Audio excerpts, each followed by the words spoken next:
department. I've actually been here 34 years, so I'm quite a veteran.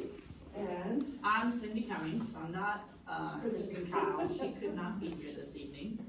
And And here's the list of our faculty, and I am proud to say that both Mrs. Kyle and Mrs. Moore were former students of mine. And so when she was here on Sunday, I would say, and of course I inspired them to come and teach here, and she was making faces at me.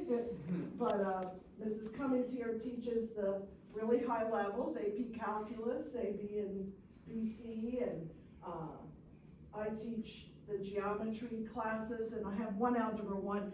I have taught geometry every single year that I've been here for all 34 years. So if you come through the whole 6 years, you have no choice for geometry but to have me for and I love it because I get to meet and work with a lot of the students that come through the school. And then we have AP Statistics, but we'll go through those different classes. Oh, wrong button. yeah, this is kind of a map of what our math curriculum involves. And so primarily you see 4 different tracks. But what you need to understand is that regardless of where your child is placed, when they come into Cardinal Newman, whether it's 7th grade, 9th grade, a student is able to migrate and shift from one column to the next. The most important thing that we want as teachers, and that I wanted when my daughters were in middle school and high school, is that we want them to be in the right place at the right time. And so oftentimes we see some pushback when we say, we don't think your child's quite ready for Algebra 1 honors. And they go, oh, well, if they don't take it in 7th grade, they're done for. Well, I'm a testament to, I was in this track, okay? I didn't have Algebra 1 until 9th grade. And as a senior, I had Algebra 3 trig, and then I went to South Carolina and walked right into the first semester of calculus and did fine. And ended up being a math major, and then sticking around 2 more years and getting a master's in statistics. So just because you're in one of these columns doesn't mean that's it. It's not set in stone.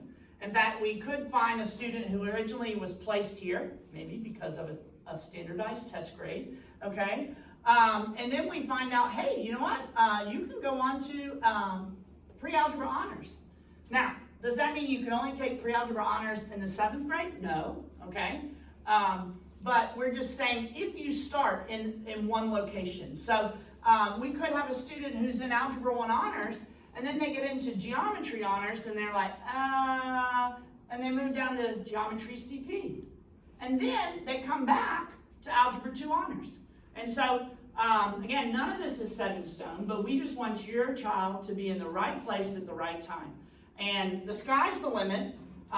We really shouldn't have a bar here. As a senior, your child will have so many different options on what they can take. They can take the highest AP class. They can take a statistics and personal finance class, which is more of an applied math class as a senior. We're hoping to add some dual credit or college credit classes, whether it be statistics or college algebra.